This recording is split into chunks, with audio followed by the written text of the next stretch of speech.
All right, good evening YouTube. In today's video, we're going to be doing just a quick Q&A. So if you have asked a question in the past week or so, you can expect an answer here. If you are not seeing your question and you have asked it in the past week or so, you are more than likely getting your own video to your question just because there's a lot to unpack with the question that you asked. These questions are a bit more quick, a bit more to the point, so I wanted to compile them and put them in this video, which is the second Q&A on this channel. So my name is Krelsa King, standstrength.com. If you have any questions that you yourself have about strength training, bodybuilding, or anything of that nature, please let me know and leave it in the comments. So let's get started. Aaron asks, what is your opinion on the standing/seated dumbbell and barbell overhead press? Generally speaking, I do not think it matters all that much for a couple of reasons. One, the overhead press is not really a competition lift in most strength sport, with the exception of strongman and maybe strength lifting, if you ever heard of that, where basically the overhead press takes the place of the bench press.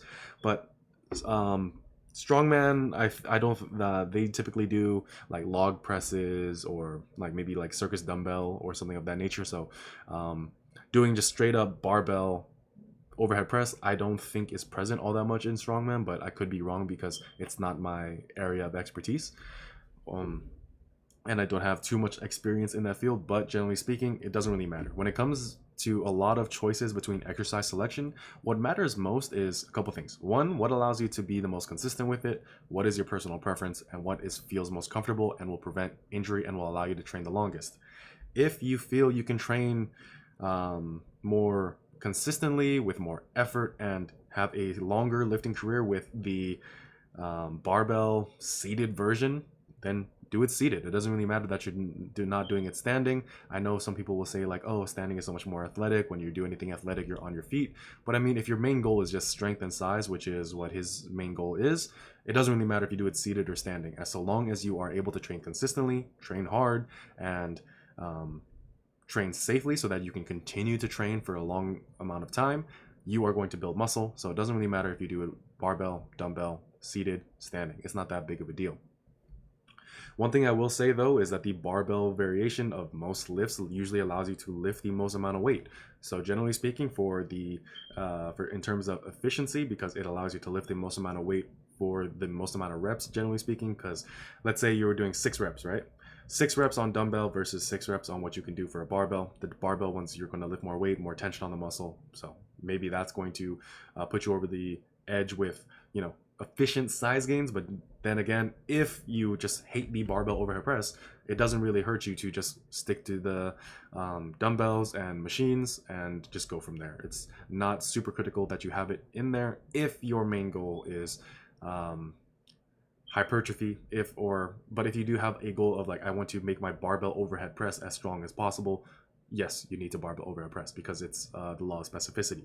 But if you're just trying to go for size and general strength, strong shoulders are going to express themselves whether they come from standing, seated, dumbbell, barbell, doesn't really matter. And big shoulders are going to develop the same way.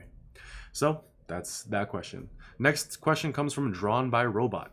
I might not have enough time for a upper-lower 4-day split, and was wondering if you have any suggestions for managing fatigue, adaptations for weight, volume, etc. Also, if the 4-day split can be converted into a 3-day split somehow. So one thing that I did in one of my novice programs that I put out. So there's 3 novice programs on this channel, and I'm going to kind of clarify the intentions that were made with each one. So for a true, honest-to-God novice, that was the audience that I made my first novice program for. They need just general exercise. They just need to get exposed and more practice with basic movement patterns. It's basically powerlifting and calisthenics in one program, because I think that is where most of your base should be built from. You spend some time getting like some advancement and technique advancement with compound movements with free weights, and then you build your base with basically calisthenics, because when you are weak, you need to learn how to move your body, but you also need to develop your capacity to move your body through space and understand where your body position is at, because that's only going to help you when you go into free weights. If you are good at body weight squats, learning how to add a barbell on your back is going to be a lot easier. If you know how to properly do a bench press, keeping your shoulders in the right position and driving your elbows down, like tucking your elbows in when you're doing a push-up, benching is going to be a lot easier. So that's why those novice programs are made in that way. But the reason why I brought this novice program up is because it starts as a 3-day split. So despite it being a 3-day split, it's still an upper lower. I think I really do like upper lowers as like my preferred way to train, and the preferred way I like to program, just because I think it allows you to get 2 times per week muscle protein synthesis. I think it allows you to get enough practice with compound movements. I think it allows you to get enough recovery between each session, so that way you can train hard each session. Sorry, like can't talk right now. But anyway, you're able to lift heavy one day, and then on the other day, you're able to lift with more volume and push a bit closer to failure if you so choose, because there is a substantial amount of time between the next time you actually hit that same movement or that same training day. So there's like 72 hours between the upper days, 72 hours between the lower days, maybe a bit more depending on where you put the weekends or your 2 days off essentially. And then because of that amount of time in recovery, you're able to push harder on those days. But if you are having some time constraints and you still want to train in this manner, one thing that I did for the novice program, because it does start out as a 3 times per week program, is that on lower body days, you just do like a upper body finisher. So something like 30 down push-ups. You start out with 30, you're probably going to start out with something closer to 20, and you just work your way down. So you do 30, then you do 29, then you do 28, go down. Or you can do that with 20 down, so 20, 19, 18, just keep going down. Or you can even do that with dips, maybe go from 10, 15, whatever. Do something like that. So you just do some body weight movements, and that basically turns it into a full body, but really it's just a lower body day with upper body calisthenics thrown into it. And then on the next week, you have 2 upper body days and then lower body work.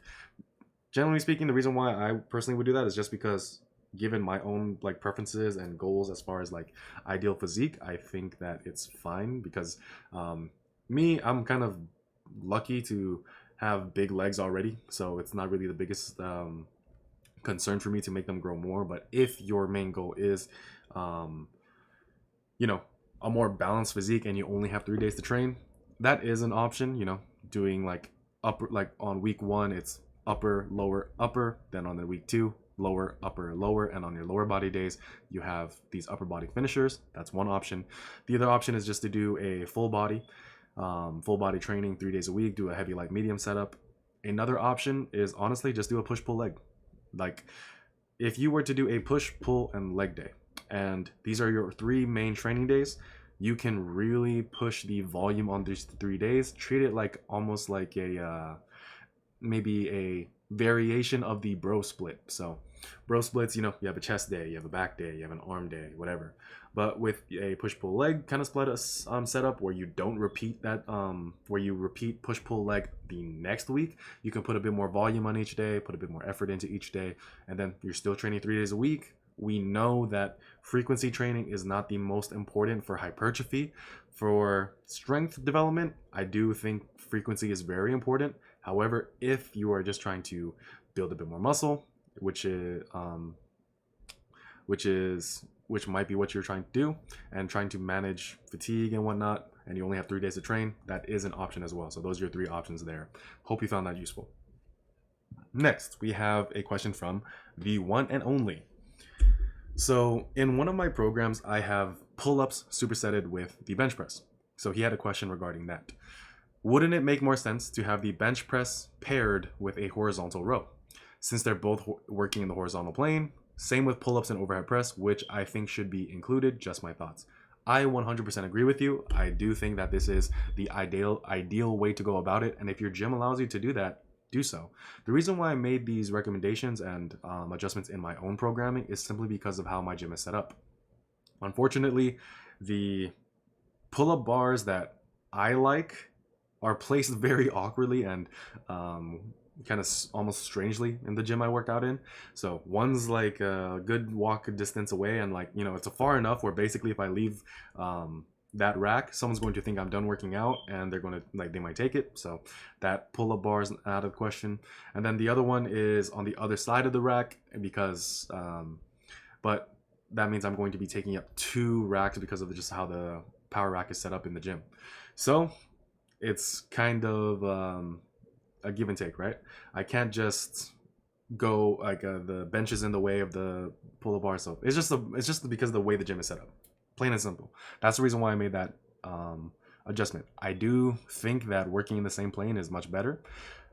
One thing I will say though is that I find that when you work in two different planes with these movements, I find it a lot easier on your recovery though. I feel like because you're working in two different planes, let's say a vertical pull and a horizontal push, you find that I personally have found that the fatigue that I get from each movement doesn't impact the next one. But let's say I did a barbell row followed by a barbell bench press, which is something I used to do. Like I would go into a Zercher position to get the bar back onto the floor, row, and then like from the bench press rack down to the floor, then row it, get back into that Zercher position, get it back on the rack, and then bench it. I found that to be much more fatiguing, most likely because I actually had to move the bar. But even if I had like dumbbells or a second barbell to use, I found that still to be the case. So I just find it a lot easier to do a vertical pull and a horizontal push, just because from the recovery aspect. But I do think that it is very beneficial to keep them in the same plane. Another option would be to just move the bench out of the way, use the barbell to make you do inverted rows, and go from there. With the pull-ups and overhead press, I do think that's a great superset as well. So that's an easy adjustment to make, and generally speaking, most gyms allow you to do that very easily.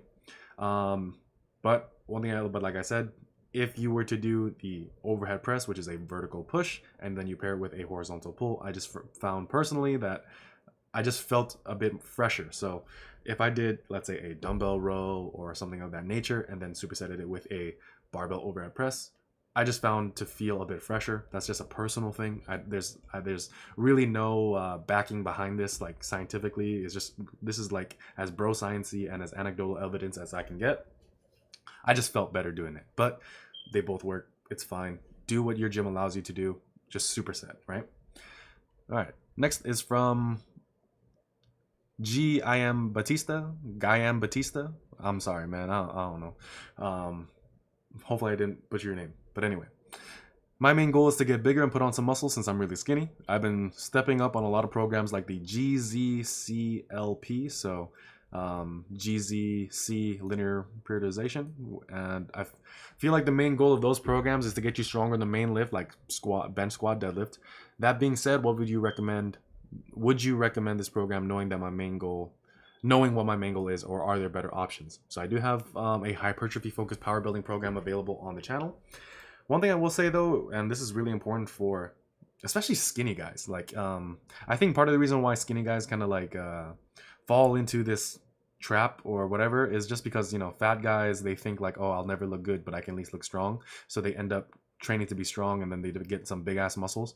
But skinny guys are just like, oh, I need to train in a different way because my main goal is size, not strength. I had a friend who was like this, and it took quite a while to convince him, like, get stronger. Like, you don't need to work on a 1 rep max, because a 1 rep max is not the same as building muscle. But you still need to get stronger. Once I convinced him that, he started making the best muscle gains of his life. So that's something that's really important to understand, and I feel like this is really common with a lot of my skinny clients, because it's like, well, I don't really want to get that. I don't really want to get like I don't want to get too big, or I don't think strength training is important for building muscle. I was like, no. For the natural lifter, for the one who has to care about programming, who has to care about all the recovery aspects, who has to care about these things, programming is going to be very important. And one of the most important things in your program is strength progression. You need to get stronger over time. Now, like I said, getting stronger is not the same as getting a new 1 rep max. Yes, a new 1 rep max is an example of you being stronger, but that isn't necessarily the same as getting stronger for the purposes of building bigger muscles, and vice versa. So with the GZCL linear progression, the reason why a lot of these programs, mine included, have you progress on the bench, squat, and deadlift is because these movements allow you to lift the most amount of weight.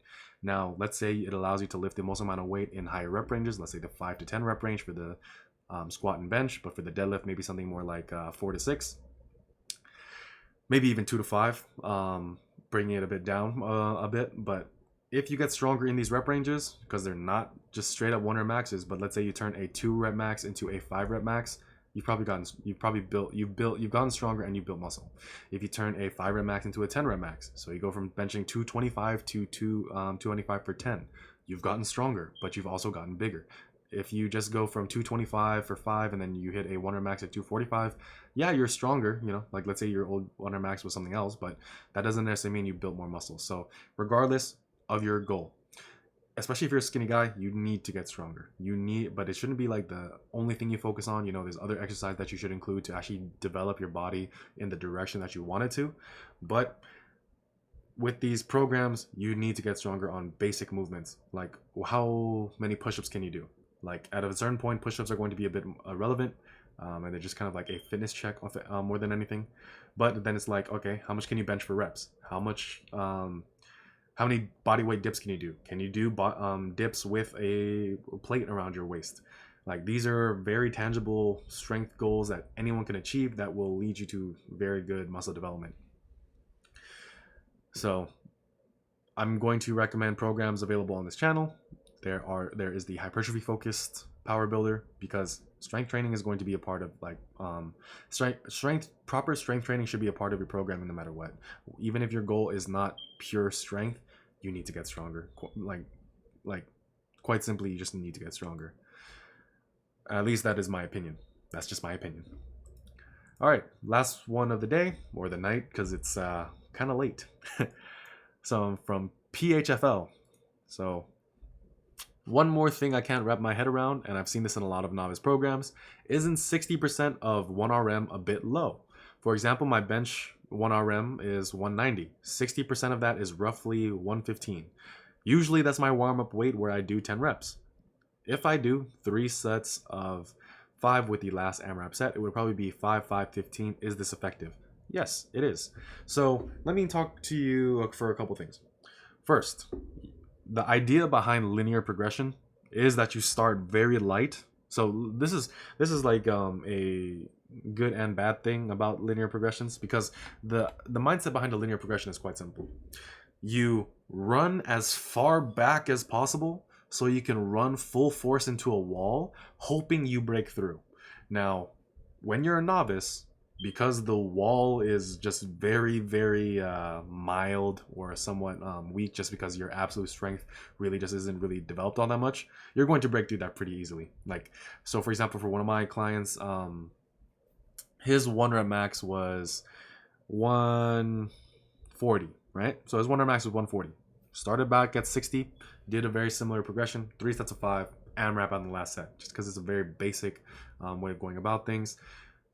He did that for quite a while, just kept adding weight, keep doing AMRAP sets, keep doing AMRAP sets, keep doing AMRAP sets. Now he's doing 135 for 3 sets of 5, like this last session. So that was over the course of 2 months, I believe. Like so now it's 5 pounds less than his old 1 rep max, but he's doing it for 5 reps now. Like, his main goal is more size focused, so that's why we try to go for rep PRs.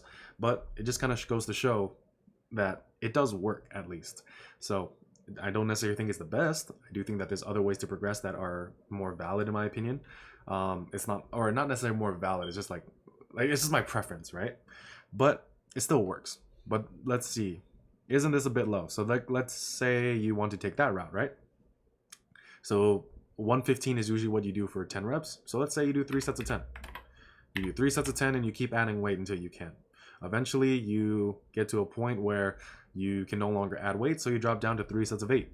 Can no longer do that. You drop down to 3 sets of 6, and then you kind of make a decision. All right, do I want to start peaking into lower rep ranges? So let's say you do 3 sets of 5, 3 sets of 3, 3 sets of 1, or you just go back to 3 sets of 10, slightly higher.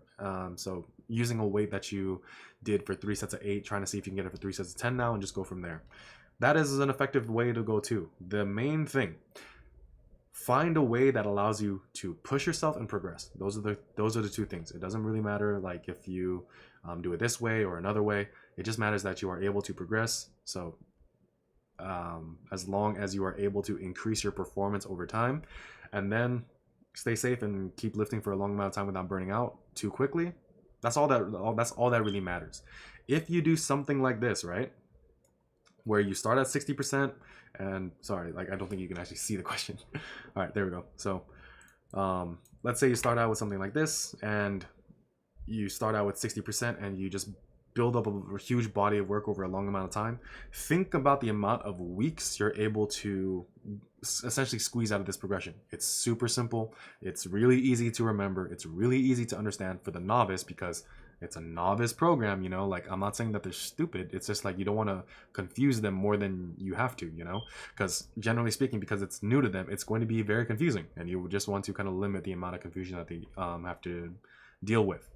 But if you just start with 60%, do 3 sets of 5 and do as many reps as you can on the last set, and you add weight the next session or the next week, eventually you're going to get to a point where you're doing 3 sets of 5 all across, and it's fairly heavy, and you are probably going to be using a weight that used to be your 1 rep max, and that's progress. Like, that's good. That's what one of my clients has experienced, as I mentioned earlier, and that's a good way of going about it. But like I said, all that matters is that you have a form of progression.